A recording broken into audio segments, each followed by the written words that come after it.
ನಮಸ್ಕಾರ ರೀ ಎಲ್ಲ ದೊಡ್ಡ ಮಂದಿಗೆ RCB ಚೆನ್ನೈ ಮ್ಯಾಚ್ ಬೆಂಗಳೂರದಾಗ ಮ್ಯಾಚ್ ಐತಿ 3-4 ದಿನ ಆತ್ರಿ RCB ಮ್ಯಾಚ್ ಆಗಿ ಒಟ್ಟು ಸಂಪು ಕೂತು ಬಿಟ್ಟಿದ್ದು ಮತ್ತ ನಮ್ಮ ಕ್ಯಾಪ್ಟನ್ ಇದಾ ಗ್ಯಾಪ್ ಸಿಕ್ಕೈತಿ ಸೂಟಿ ಸಿಕ್ಕೈತಿ ಅಂತೇಳಿ ತಿರುಪತಿಗೆ ಹೋಗಿ ದೇವ್ರ ದರ್ಶನ ತಗೊಂಡ್ ಬಂದ್ರು ಇರ್ಲಿ ಒಳ್ಳೇದಾಗ್ಲತೈತಿ ಇನ್ನೊಂದಿಷ್ಟು ಒಳ್ಳೇದಾಗಲಿ ಅಂತೇಳಿ ದೇವ್ರ ದರ್ಶನಕ್ಕೆ ಹೋಗಿ ದೇವ್ರ ದರ್ಶನ ತಗೊಂಡು ಬಂದಾರ್ರಿ ಬಹಳ ಖುಷಿ ವಿಚಾರ ಮತ್ತ ಕ್ಯಾಪ್ಟನ್ ಮನಿ ಹಿರಿ ಮಗ ಜವಾಬ್ದಾರಿ ಇರ್ತೈತಿ ಅಲ್ರಿ ಅವ್ರ ಮತ್ತ ದೇವ್ರ ದೇನ್ರ ಅಡ್ಡಾಡ್ಬೇಕಾಕೈತಿ ಮತ್ತ ಹೋಗಿ ಮನಿ ಹಿರಿ ಮಗ ತನಗೆ ಕೆಲಸ ಏನು ಮಾಡಬೇಕು ಅಂತೇಳಿ ವೈಯಕ್ತಿಕ ಆಯ್ತು ಮತ್ತೆ ಟೀಮಿಂದು ಆಯ್ತು ಎಲ್ಲಾನು ಬೇಡ್ಕೊಂಡ್ ಬಂದ್ರ ಆತ ಅಂತೇಳಿ ಹೆಂಗಾದ್ರೂ ಸೂಟಿ ಸಿಕ್ಕೈತೆ ಒಂದು 3 ದಿನದಾಗ ದೇವ್ರಿಗೆ ಹೋಗಿ ಬಂದಾರ ಚಲೋ ರೀ.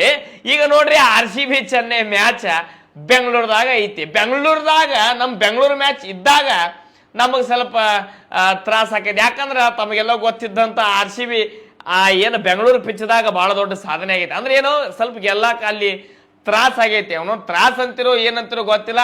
ಅವನ ಕಂಟಿನ್ಯೂ ಒಂದು 3 ಮ್ಯಾಚ್ ಸೋತಿದ್ದು ಆಮೇಲೆ ಮತ್ತೊಂದು ಮ್ಯಾಚ್ ಗೆದ್ದರಿಪ್ಪ. ನಾವು 4ನೇ ಮ್ಯಾಚ್ ಇತ್ತು ಗೆದ್ದರ್ ಬಿಡ್ರಿ ಅದೊಂದು ಪೀಡಾಟ ತೊಲಗ್ತು.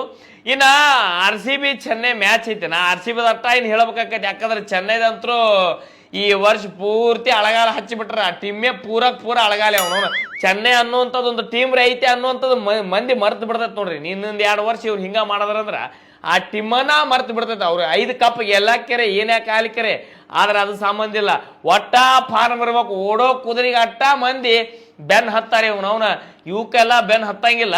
ಇದು ಪೂರ್ತಿ ಹೋಗ್ಯದ ಟೀಮ್ ಇದ. ಇನ್ನು ನೋಡ್ರಿ RCB ಚೆನ್ನೈ ಮ್ಯಾಚ್ ಐತಿ. RCBಗೆ ನೋಡ್ರಿ ಇನ್ನು ಉಳ್ದದ 4 ಮ್ಯಾಚ್ ಅದಾವ. 4ರಾಗ 1 ಗೆದ್ದೀವಿ ಅಂದ್ರು ನಾವು ಆರಾಮ್ ಪ್ಲೇ ಆಫಿಗೆ ಹೋಗ್ತೀವಿ.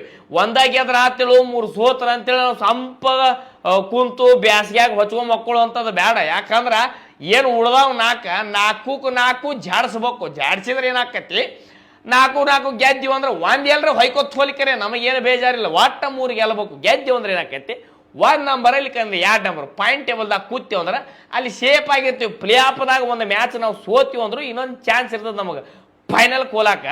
ಅದಕ್ಕೆ 1 ಅಥವಾ 2 ನಂಬರ್ ನಾವು ಆರಾಮ್ ಸೇಫ್ ಆಗಿ ಕೂತೀವಿ ಅಂದ್ರೆ ನಮಗೆ ಚಿಂತಿರಂಗಿಲ್ಲ. ನಾವು ಬರೀ 1 ಮ್ಯಾಚ್ ಗೆದ್ದೀವಿ ಅಂದ್ರೆ ಇಲ್ಲಿ ಕಟ್ಟಿ ಹತ್ತಿ ಬಿಡ್ತದೆ. ಯಾಕಂದ್ರೆ 8 ಟೀಮ್ ಬೇನ್ ಹತ್ಯಾವ್ರಿ. 8 ಟೀಮಿಗೆ ಚಾನ್ಸಸ್ ಐತಿ ಅಂದ್ರೆ ಪ್ಲೇ ಆಫಿಗೆ ಬರ್ಲಾಕ. 4 ಟೀಮ್ ಅಟ್ಟ ಹೋಗ್ತಾವು. ಇನ್ನು 4 ತೆಳಗಿನೂ ಫೈಟ್ ಆಡ್ತಾವೆ. 2 ಅಂತೂ ಮನೆಗೆ ಆಲ್ರೆಡಿ ಹೋಗ್ಯಾವ. ಒಂದು ರಾಜಸ್ಥಾನ, ಇನ್ನೊಂದು ನಾಳೆ ನಮ್ ಕೂಡ ಆಡೋದಿತ್ತಲ್ರಿ ಚೆನ್ನೈ. ಇನ್ನು ನಮ್ದು ನೋಡ್ರಿ ಗೆಲ್ಬೇಕು. ನಾಳೆ ಏನು ಬೆಂಗಳೂರದಾಗ ಏನೈತಪ್ಪ ಅಂದ್ರೆ ಮುಷ್ಕಿಲ 80% ಅಲ್ಲಿ ಮಳಿ ಬರೋ ಸಾಧ್ಯತೆ ಐತ್ರಿ. ಅಲ್ಲಿ ಸತ್ಯ ಪಂಜಾಬ್ ಕೂಡ ಮಳಿ ಬಂದಿದ್ದಕ್ಕೆ ಯಾವ ರೀತಿ ಹಾಲಾತ ಆತಂತ ನಿಮ್ಗೆ ಗೊತ್ತೈತಿ.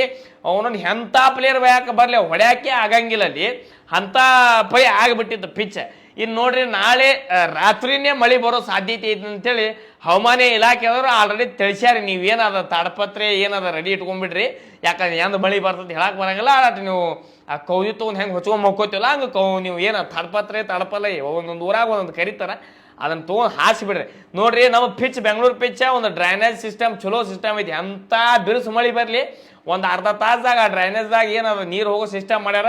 ಪಟ ಖುಲ್ಲಾ ಮಾಡಿಬಿಡ್ತಾರ. ಅಟ್ಟ ರೂಲರ್ ಅಟ್ಟ ಬಿಟ್ರೆ ಅಂದ್ರೆ ಮತ್ತೆ ಪಂಕದಾಗ ಪಿಚ್ ರೆಡಿ ಆಕೈತೆ. ರನ್ ಬರಂಗಿಲ್ಲ. ಯಾಕಂದ್ರೆ ಗೊತ್ತೈತಲ್ರಿ ಮಳಿ ಬಂದ ಮೇಲೆ ಮನಿ ಏನು ಹಾಲತ್ ಅಂತೇಳಿ. ಇನ್ನು ನಾಳೆ ಮಳಿ ಬರುವಂತ ಸಾಧ್ಯತೆ ಐತಿ. ಮಳಿ ಬತ್ತಪ್ಪ ಅಂದ್ರೆ ಅವ್ರಿಗೊಂದು ಪಾಯಿಂಟ್ ಇವ್ರಿಗೊಂದು ಪಾಯಿಂಟ್ ಮಾಡಿ ಸಮಾಧಾನ ಪಡಿಸ್ತಾರೆ. ಮತ್ತು ಇವ್ರಿಗಂತರೂ ಭಾಳ ಸಮಾಧಾನ ಪಡಿಸ್ಬೇಕು. ಯಾಕಂದ್ರೆ ಚೆನ್ನೈದವ್ರಿಗೆ ಇನ್ನು ಎಷ್ಟು ಬರ್ತಾವ ಬರ್ಲಪ್ಪ ಪಾಯಿಂಟ ಇನ್ನು ತಗೊಂಡು ಹೋಗ್ಬಿಡ. ಯಾಕಂದ್ರೆ ಊರಾಗ ಮಾರಿ ತೋರಿಸ್ಬೇಕಂದ್ರೆ ಸುಮ್ಮ ಕೈಲಿ ಹೋದ ಒಂದು ಕೆಲಸ ಆಗಲ್ಲ. ಆಟ ಒಂದು 3-4 ಪಾಯಿಂಟ್ರೇ ಇದ್ದಪ್ಪ ನಮ್ಮ ಹಣೆ ಬಾರಕ್ಕೆ ಅಂತಂದ್ರೆ ಆಟ ಒಂದು ಸಮಾಧಾನಕರ ಬಹುಮಾನ ಅಂತೇಳಿ ಹೋಗ್ತಾವ್ರಿ. ಇನ್ನು ನಮ್ಮ RCB ಹೇಳಿನಲ್ರಿ ನಿಮಗೆ 4-4 ಗೆಲ್ಲಬೇಕು. ನಾಳೆ ಮ್ಯಾಚ್ ಏನಾಗತ್ತೋ ಗೊತ್ತಿಲ್ಲ. ಆದ್ರೆ ಮಳಿ ಬರುವಂಥ ಸಾಧ್ಯತೆ ಭಾಳ ಐತೆ ಅಂತ ಹೇಳತ್ತಾರ. ನೋಡೋಣ 1-2-3 ತಾಸು ಮಳಿ ಆಟ ಸ್ವಲ್ಪ ಬ್ರೇಕ್ ತಗೋತ ಅಂದ್ರೆ ನಮ್ಮ ಮ್ಯಾಚ್ ಆಕೈತ್ರಿ. ಚಂದಗೆ ಮ್ಯಾಚ್ ಆತಂದ್ರೆ ಚಂದ ಆಕೈತಿ. ಯಾಕಂದ್ರೆ ನಮ್ಮ RCB ಪ್ಲೇಯರ್ಗಳು ಅಂತೂ ಹಿಂದಿನ ಮ್ಯಾಚ್ದಾಗ ಪೂರ ತಿಂಡಿ ಮೇಲೆ ಆಡಿ ಅವನವ್ನು ಗೆಚ್ಚಿಗಿಲಿಗಿಲಿ ಗೆದ್ದು ಬಂದಾರ. ಡೆಲ್ಲಿ ಕೂಡ ತಿಂಡಿ ಮ್ಯಾಚ್ ಇತ್ತಲ್ರಿ ಅದು. ನೋಡ್ರಿ 23 ರನ್ನಿಗೆ 3 ವಿಕೆಟ್ ಹೋಗಿತ್ತು. ನಮ್ಮ RCB ಹಾಲತ್ ಪೂರ್ತಿ ಕೆಟ್ಟಿತ್ತು. ಕುರ್ನಾಲ್ ಪಾಂಡ್ಯ ನಮ್ಮ ವಿರಾಟ್ ಕೊಹ್ಲಿ ಗಿಚ್ಚಿಗಿಲಿಗೆ 119 ರನ್ ಪಾರ್ಟ್ನರ್ಶಿಪ್ ಕೊಟ್ಟರು. ಬೆಂಕಿ ಬಬಲಾದಿ ಬ್ಯಾಟಿಂಗ್ ಆಡಿ ಜಾಡಿಸಿ ತಿರುವ್ಯಾಡಿ ಬಡದು ಈಗ ಫಂಕನಾಗ ಆ ಮ್ಯಾಚ್ ಗೆದ್ದಾರ್ರಿ. ಭುವನೇಶ್ವರ್ ಕುಮಾರ್ ಹಿಂದಿನ ಮ್ಯಾಚ್ದಾಗ 3 ವಿಕೆಟ್. ಹ್ಯಾಜಲ್ವುಡ್ ಅವನು ಬೆಂಕಿ ಬಾಲಿಂಗ ಎಲ್ಲಾದ್ರಾಗೂ ಗಿಚ್ ಆಗೈತೆ ನಮ್ಮ RCBಗಿನ. ನಾಳೆ ಚೆನ್ನೈದವ್ರು ಕೂಡ ಐತ್ರಿ. ಚೆನ್ನೈದವ್ರದಂತರೂ ಬ್ಯಾಟಿಂಗು ಗೋಳ ಬಾಲಿಂಗು ಗೋಳ ಇನ್ನು ಅವ್ರದ್ದು ಯಾವ ಪ್ಲೇಯರ್ ಆಡ್ತಾರೋ ಯಾವ ಪ್ಲೇಯರ್ ಆಡಂಗಿಲ್ಲ ಗೊತ್ತೇ ಆಗತ್ತಲ್ಲ. ನಡು ಒಟ್ಟು ಪ್ಲೇಯರು ಚೇಂಜ್ ಮಾಡಿಬಿಟ್ರ ಧೋನಿ ಒಬ್ಬರನ್ನ ಅವ್ರು ಇಟ್ಟು ಅವ್ರು ಹಾಕೋದು ಇವ್ರು ತೆಗೆಯೋದು ಎಟ್ಟ ಹೊಳ್ಳ್ಯಾಡ್ಸಿದ್ರು ಏನು ತಿರುವ್ಯಾಡಿ ತಿಪ್ಪರ್ಲಾಗ ವಾಡೋರು ಅವು ಏನು ಸುದ್ದ ಆಲಿಲ್ಲ ಬಾಳೆ ಈ ವರ್ಷ ಹೋದು ಭಾಳ ಕೆಟ್ಟ ಹಾಲತ್ ಖರಾಬಾಗೈತಿ. ವಿಚಾರ ಮಾಡ್ರಿ, ಒಂದೇ ಮ್ಯಾಚ್ ಗೆದ್ರವ್ರು ಯಾರು ಕೂಡ ಮುಂಬೈ ಕೂಡ ಗೆಲ್ಲನ 5 ಮ್ಯಾಚ್ ಸೋತುರಿಪ್ಪ. 5 ಮ್ಯಾಚ್ ಸೋಲಾನ ಮತ್ತೊಂದು ಲಕ್ನೋದವ್ರು ಕೂಡ ಏನೋ ಗೆದ್ರಿ ಅವ್ರು ಗೆಲ್ಲನ ಮತ್ತ ಸೋತ್ಕೋತ ಬಂದಾರ.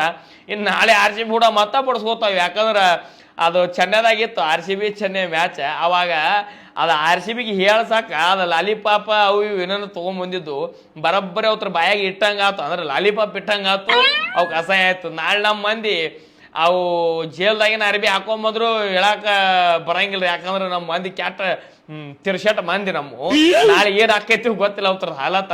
ಆದ್ರ ಭಾಳ ಕೆಟ್ಟ ನೊಂದಾರ. ನಾವು ಒಂದು ಹೇಳಕ್ಕೆ ಇಚ್ಛಾ ಪಡ್ತೀನಿ, ನಮ್ಮ RCB ಅಭಿಮಾನಿಗಳು ನೊಂದೋರಿಗೆ ಭಾಳ ನೋಯ್ಸಾಕ್ ಹೋಗ್ಬೇಡ್ರಿ, ಭಾಳ ಕೆಟ್ಟ ನೊಂದಾರ. ಅವ್ರದ್ದು ಈ ವರ್ಷದ ಹಾಲತಂತ್ರು ಯಾರಿಗೂ ಬರಬಾರ್ದು, ಯಾವ ಟೀಮಿಗೂ ಇಂಥದ್ದು ಬರಬಾರ್ದು. ಯಾಕಂದ್ರೆ ಒಂದು ದೊಡ್ಡ ಪ್ಲೇಯರ್ ಮಹೇಂದ್ರ ಸಿಂಗ್ ಧೋನಿ ಅವರು ಒಂದು ಒಳ್ಳೆ ಭಾರತೀಯ ಒಂದು ಒಳ್ಳೆ ಕ್ರಿಕೆಟ್ ಪ್ಲೇಯರ್. ಅವರು ಒಂದು ಚೆನ್ನೈ ಅಂತ ಟೀಮ್ದಾಗ ಅದಾರ, ಅಲ್ಲೂ ಒಳ್ಳೆ ಸಾಧನೆ ಮಾಡ್ಯಾರ್ರಿ. ಬಟ್ ಏನು ಮಾಡ್ತಾರೆ ಈ ವರ್ಷ ಹೋದ ವರ್ಷ ಆಯ್ತವ್ರು ಆ್ಯಕ್ಚುಲಿ ಹೋದ ವರ್ಷ ಅಥವಾ ಒಂದು 2 ವರ್ಷ ಹಿಂದೆ ಅವ್ರು ರಿಟೈರ್ಮೆಂಟ್ ಕೊಟ್ಟು ಸುಮ್ಮನೆ ಮೆಂಟರು ಅಥವಾ ಕೋಚ್ ಆಗಿ ಇದ್ರಂದ್ರೆ ಒಂದು ಒಳ್ಳೆ ಮರ್ಯಾದೆ ರೀ ಅಂದ್ರೆ ಇರ್ತೈತಿ. ಇದು ಏನಾಗೈತೆ ನೋಡ್ರಿ, ಈಗ ರಿಟೈರ್ಮೆಂಟ್ ಹ್ಯಾಪಿ ಎಂಡಿಂಗ್ ಇರ್ಬೇಕ್ರಿ ಎಲ್ಲದ್ರಾಗೂ. ಈಗ ರಿಟೈರ್ಮೆಂಟ್ ಕೊಡ್ಲಾಕ ಬರೋ ದಿನಗಳು ಹತ್ರ ಅದಾವು. ಈ ರೀತಿ ಮ್ಯಾಚ್ಗಳು ಸೋಲಾಕತ್ತಾವು. ಅವರು ಏನು ಫಾರ್ಮ್ದಾಗಿಲ್ಲ, ಯಾಕಂದ್ರೆ ವಯಸ್ಸಾಗೈತಿ. ಮೊಳಕಾಲ ಬ್ಯಾನ್ ಅವ್ರು ಕೋಚ್ ಹೇಳ್ಯಾರ, ಏನು ಭಾಳೋತನ ಅವರು ಓಪನರ್ ಬಂದು ಆಡಂಗೂ ಇಲ್ಲ, ಒನ್ ಬರಂಗೂ ಇಲ್ಲ. ಅವ್ರು ಯಾಕೆ ತಡ ಮಾಡಿ ಬರ್ತಾರಂದ್ರೆ ಅವ್ರ ಹೆಲ್ತ್ ಅಷ್ಟು ಸಾಥ್ ಕೊಡಂಗಿಲ್ಲ, ಓಡಾಕ ಬರಂಗಿಲ್ಲ. ಯಾಕಂದ್ರೆ ವಯಸ್ಸಾಗಿರ್ತೈತಿ. ರಿಟೈರ್ಮೆಂಟ್ ಕೊಟ್ಟು ಇದ್ದು ಮತ್ತೆ ಯಾರಿಗಾರು ಹೊಸಬರಿಗೆ ಚಾನ್ಸ್ ಕೊಟ್ರೆ ಭಾಳ ಉತ್ತಮ. ಈ ಲಾಸ್ಟ್ ಮೂಮೆಂಟ್ಗೆ ಈ ಥರ ಮತ್ತಂದ್ರೆ ಸರಿ ಅನ್ಸಂಗಿಲ್ಲ. ಒಂದು 4 ಒಂದು 6 ಹೊಡ್ಯಾನ ಮಂದಿ ಕೂಗು ಹೊಡಿತಾರ, ಅದರಲ್ಲಿಂದ ಟೀಮಿಗೆ ಫಾಯ್ದಾ ಏನಂತ ಹೌದಲ್ರಿ. ಟೀಮನ್ನು ಗೆಲ್ಲಿಸ್ಬೇಕು. ಈ ಸಲ ಅಂತರೂ ಪೂರ್ತಿ ಫೇಲ್ ಆಗೈತ್ರಿ ಟೀಮ್. ಇನ್ನು ಏನು ವಿಚಾರ ಮಾಡ್ತಾರೆ ಯಾರಿಗೆ ಗೊತ್ತ್ರಿ. ಈ ಒಂದು ವರ್ಷ ಆಡ್ತಾರೋ ಏನು ಮತ್ತೆ ಮುಂದಿನ ವರ್ಷ ಅವ್ರು ಅಂತಾರ ನಾ ಸಾಕು ಮಾಡ್ತೀನಿ ಕರೆ ಅವ್ನು ಚೆನ್ನೈ ಮಾಲಕರು ನನ್ನ ವೀಲ್ ಚೇರ್ ಮ್ಯಾಗ ತಂದು ಆಡ್ಸೋ ಪೈಕಿ ಅದಾರ ಅಂತೇಳಿ. ನಾಳೆ ವೀಲ್ ಚೇರ್ ಮ್ಯಾಗ ಇವ್ರು ಬಂದ್ರಂದ್ರೆ ಮತ್ತೊಂದಿಷ್ಟು ಟ್ರೋಲ್ ಹಾಕ್ರಿ. ಆಲ್ರೆಡಿ ಟ್ರೋಲ್ ಆಗಿ 12 ಆಗ್ಯದ ಚೆನ್ನೈ ಟೀಮ್. ಇಂಥ ಮಾತುಗಳಿಂದ ಮತ್ತೊಂದಿಷ್ಟು ಟ್ರೋಲ್ ಆಗತೈತಿ. ರಿಟೈರ್ಮೆಂಟ್ ಕೊಟ್ಟು ಹೊಸ ಪ್ಲೇಯರ್ಗೆ ಆಡಿಸಿ ಕಡ್ಯಾಕ ಮಾಡಿದ್ರೆ ಭಾಳ ಚಲೋ ನೋಡ್ರಿ. 2023 ಜಡೇಜಾ ಅವ್ರಿಗೆ ಕ್ಯಾಪ್ಟನ್ ಮಾಡಿದ್ರು, ಅವಾಗೂ ಫ್ಲಾಪ್ ಆಯ್ತು. ಮತ್ತು ಧೋನಿಯವ್ರಿಗೆ ಮಾಡಿದ್ರು, ಅವು ಅದು ಅಟ್ರ್ ಫ್ಲಾಪೇ ಆತದು. ಆಮೇಲೆ ಹೋದ ವರ್ಷ ಆಯ್ತು ಬಿಡ್ರಿ, ಹೋದ ವರ್ಷದ್ದು ಲೆಕ್ಕ ಇರಲಿಲ್ಲ, ಅದರ ಏನು ಸುದ್ದಿ ಇರಲಿಲ್ಲ. ಈ ವರ್ಷ ನೋಡ್ರಿ ಋತುರಾಜ್ ಗಾಯಕ್ವಾಡಿಗೆ ಮಾಡಿದ್ರು, ಕಂಟಿನ್ಯೂ ಸೋತಾರಿಪ್ಪ. ಒಂದು ಮ್ಯಾಚ್ ಗೆಲ್ಲನ ಕಂಟಿನ್ಯೂ ಸೋತರು. ಅವ್ರಿಗೂ ಏನೋ ಆಗೈತೆ ಅಂತ ಕಡ್ಯಾಕ ಮಾಡಿ ಅವಕ್ಕೆ ದಂಡಿಗೆ ಹಚ್ಚಿ ಮತ್ತು ಧೋನಿಯವ್ರು ಆದರು. ಧೋನಿಯವ್ರು ಆಗ್ಯಾರ ಅಂತೇಳಿ ಏನು ಫುಲ್ ಫಾರಮ್ದಾಗ ಬರ್ತದೆ ಟೀಮ್ ಅಂತ ಅನ್ಕೊಂಡ್ರೆ ತೀರಾ ಇದು ಆಯ್ತರಪ್ಪ. ಏನು ಹೇಳುವಂಥ ಸ್ಥಿತಿದಾಗ ಇಲ್ಲ. ಯಾಕಂದ್ರೆ ಪೂರ್ತಿ ಮೂಲಗೊಂಪು ಆಗೈತೆ ಟೀಮ್ ಅದು. ಯಾಕಂದ್ರೆ ಮೂಲ್ಯಾಗ ಕೂತೈತೆ ಅದು 10 ನಂಬರ್ ಅದಾರ, ಬೇಡ ಅವ್ರ ಬಗ್ಗೆ. ಇನ್ನು ಒಟ್ಟು ನಾಳೆ ನಮ್ದು RCB ಮ್ಯಾಚ್ ಐತಿ. ಇನ್ನು ನಮ್ದು RCBದ ಹೇಳ್ಬೇಕಂದ್ರೆ ಬ್ಯಾಟಿಂಗ್ ಲೈನಪ್ ರೀ, ಬಾಲಿಂಗ್ ಅಂತರೂ ಎಲ್ಲ ಗಿಚ್ಚೈತೆ. ಸುರೇಶ್ ಶರ್ಮಾ ಆಗಿರ್ಬೋದು, ಮತ್ತು ಈ ಕಡೆ ಭುವನೇಶ್ವರ್ ಕುಮಾರ್, ಹೆಜಲ್ವುಡ್, ಯಶ್ ದಯಾಳ, ಕುರ್ನಾಲ್ ಪಾಂಡ್ಯ ಒಳ್ಳೆ ಬಾಲಿಂಗ್ ಹಾಕ್ಲತ್ತಾರೆ. ವಿಕೆಟ್ ಬೇಕಂದಾಗ ವಿಕೆಟ್, ಪವರ್ ಪ್ಲೇದಾಗ ಎಲ್ಲ ಚೊಕ್ಕ. ಎದರಾಗೂ ನಾವು ಇನ್ನು ತೆಗೆಯೋಂಥದ್ದಿಲ್ಲ. ಇನ್ನು ಬ್ಯಾಟಿಂಗ್ದಾಗ ಹೇಳ್ಬೇಕಂದ್ರೆ ಅದೇ ಟೀಮ್ ಕಂಟಿನ್ಯೂ ಆಗ್ಬೋದು. ಇನ್ನು ಓಪನರ್ದು ಒಂದು ಡೌಟ್ ಐತ್ರಿ. ಯಾಕಂದ್ರೆ ಹಿಂದಿನ ಮ್ಯಾಚ ಸಾಲ್ಟ್ ಅದು ಹೊರಗಿಂದ ಉಪಕಾರ ತಿಂದು ಸ್ವಲ್ಪ ಜಾಸ್ತಿ ಎಣ್ಣೆ ಕರೆದಿದ್ದು ತಿಂದು ಆರಾಮ್ ತಪ್ಪಿತ್ತು. ಅವ್ರು ಆಡಿದ್ದಿಲ್ಲ. ಬೆತಲ್ ಅವ್ರಿಗೆ ಆಡಿಸಿದ್ರು, ಒಂದು 4 ಒಂದು 6 ಜಾಡಿಸಿದ್ರಿಪ್ಪ. ಇನ್ನೇನು ನಿಂತು ಹೊಡಿತಂದು ಮಾಡಿದ್ದೀವಿ, ಔಟ್ ಆದರು. ಇನ್ನು ನೋಡೋಣ ಈ ನಾಳೆ ಮ್ಯಾಚು ಏನು ಅವ್ರಿಗೆ ಆಡಿಸ್ತಾರೋ ಏನು ಮತ್ತೆ ಎಲ್ಲಿ ಸಾಲ್ಟಿಗೆ ಆಡಿಸ್ತಾರೋ ಗೊತ್ತಿಲ್ಲ. ಅದು ಒಂದು ಸ್ವಲ್ಪ ಡೌಟ್ ಐತಿ. ಮತ್ತು ಇನ್ನು ಉಳಿದಿದ್ದಂತರೂ ಅದ ಟೀಮ್ ಇರ್ತೈತಿ. ಚೆನ್ನೈದಂತರೂ ಯಾವ ಟೈಮ್ದಾಗ ಯಾವ ಪ್ಲೇರಿಗೆ ಹಾಕ್ತಾರೋ ಯಾರು ಹೊರಗೆ ಇಡ್ತಾರೋ ಗೊತ್ತಿಲ್ಲ. ಅವ್ರು ಏನು ನಾಳೆ ಬಂದು ಏನು 11 ಮಂದಿ ಆಡ್ತಾರಲ್ರಿ, ಅದು ಅಟ್ಟ ಖರೆ. ನಾಳೆ ಅವ್ರು ಬಂದು ಆಡಂಗ, ನಮ್ಮವ್ರು ಬಂದು ಆಡಿ ಗೆಲ್ಲಬೇಕಂದ್ರೆ ಮಳೆ ಒಂದು 2-3 ತಾಸು ಸ್ಟಾಪ್ ಮಾಡ್ಬೇಕು ಅಟ. ಅದು ಏನು ಊಟಕ್ಕೆ ಹೋಯ್ತಂದ್ರೆ ಮಳೆ ಅಟ ನಮ್ಮ ಮ್ಯಾಚ್ ಆಗಿ ಕೆಡಕ್ಕೆ ಆಕೈತಿ. ನಾಳೆ ಒಂದು 80% ಮಳೆ ಬರೋ ಸಾಧ್ಯತೆ ಐತಿ. ನೋಡೋಣ್ರಿ ಏನು ಆಕೈತಿ. ಒಟ್ಟು ಮ್ಯಾಚ್ ಮಾತ್ರ ನಮ್ಮದ ಹೊಡೆಯೋದು. ಮನೆಯಾಗೂ ಹೊಡೆದಿವಲ್ಲಿ, ಈ ನಮ್ಮ ಮನೆ ಮಠ ಬಂದಾರ ಇಲ್ಲೂ ಹೊಡೆಯೋದು. 2 ಕಡೆ ಹೊಡೆದು ಅವಕ್ಕೆ ಕಳಿಸೋದು ಅಟ್ಟ. ಒಟ್ಟು ಜೈ RCB, ಗಿಚ್ ಗಿಲ್ಗಿಲಿ. ನಾಳೆ ಮ್ಯಾಚ್ ಐತಿ, ಮ್ಯಾಚ್ ಮುಗಿಯೋಣ ಗೆಚ್ ಗಿಲ್ಗಿಲಿ ರಿವ್ಯೂ ಜೊತೆ ಮತ್ತೆ ಬರ್ತೇನಂತ್ರಿ. ಮತ್ತು ಹಂಗಾಗಿ ಇನ್ನೊಂದು ನಮ್ಮದು ಹೊಸ ಸಾಂಗ್ ಭಾಳಷ್ಟು ಮಂದಿ ಕೇಳ್ತಿರ್ತೀರಿ, ಸಾಂಗ್ ಯಾವಾಗ ಮಾಡ್ತೀರಿ ಏನು ಎತ್ತ ಅಂತೇಳಿ. ನಮ್ಮದು ಹೊಸ ಸಾಂಗ್ ಕಾವ್ ಕಾವ್ ಕರಿಲಿಲ್ಲೋ ಗೋವಾ ಅನ್ನುವಂಥದ್ದು ಒಂದು ಹೊಸ ಸಾಂಗ್. ನಿನ್ನೆ ನಾವು ಟೈಟಲ್ ಪೋಸ್ಟರ್ ಬಿಡುಗಡೆ ಮಾಡೀವಿ. ಈ ಸಾಂಗ್ ನಂದು ಇನ್ನೊಂದು ಯೂಟ್ಯೂಬ್ ಚಾನಲ್ ಐತ್ರಿ, ಬರೋ ಸಾಂಗ್ಸ್ ಬಿಡೋ ಸಂಬಂಧ ಅಂತ ಒಂದು ಯೂಟ್ಯೂಬ್ ಚಾನಲ್ ಮಾಡೀನಿ, ಪ್ರಕಾಶ್ RK ರೆಕಾರ್ಡ್ಸ್ ಅಂತೇಳಿ. ದಯವಿಟ್ಟು ಆ ಚಾನಲ್ ಯಾರು ಸಬ್ಸ್ಕ್ರೈಬ್ ಮಾಡಿಲ್ಲ ಚಾನಲ್ ಸಬ್ಸ್ಕ್ರೈಬ್ ಮಾಡ್ರಿ. ಆಲ್ರೆಡಿ 2 ಸಾಂಗ್ ಅದ್ರಾಗ ಹಾಕಿನಿ ನಾನು. ಹೋಗಿ ನೋಡ್ರಿ, ಚಾನಲ್ ಸಬ್ಸ್ಕ್ರೈಬ್ ಮಾಡ್ರಿ. ಮತ್ತು ಕಾವು ಕಾವು ಕರೀಲಿಲ್ಲೋ ಗೋವಾ ಅನ್ನುವಂಥದ್ದು ನಮ್ದು ಹೊಸ ಸಾಂಗ್. ಮೇ 10ನೇ ತಾರೀಕಿಗೆ ಶನಿವಾರ ಸಾಯಂಕಾಲ 6 ಗಂಟೆಗೆ ನನ್ನ ಪ್ರಕಾಶ್ ಆರ್ಕೆ ರೆಕಾರ್ಡ್ಸ್ ಯೂಟ್ಯೂಬ್ ಚಾನಲ್ದಾಗ ನಾವು ಬಿಡುಗಡೆ ಮಾಡ್ತೀವಿ. ನಿಮ್ಮ ಹಿಂದಿನ ಸಾಂಗಿಗೆ ತಾವೆಲ್ಲ ಯಾವ ರೀತಿ ಸಪೋರ್ಟ್ ಮಾಡ್ರಿ, ಈ ಸಾಂಗಿಗೂ ಅದೇ ತರ ಸಪೋರ್ಟ್ ಮಾಡ್ರಿ ಅಂತ ಹೇಳಿ ತಮ್ಮಲ್ಲಿ ನಾನು ಕೇಳ್ಕೊತೇನ್ರಿ. ಮತ್ತೆ ಸಿಗೋಣಂತ್ರಿ ನಾಳೆ ಮ್ಯಾಚ್ ಮುಗಿದ ಮೇಲೆ ಮತ್ತೆ ಬರ್ತೇನಂತ್ರಿ.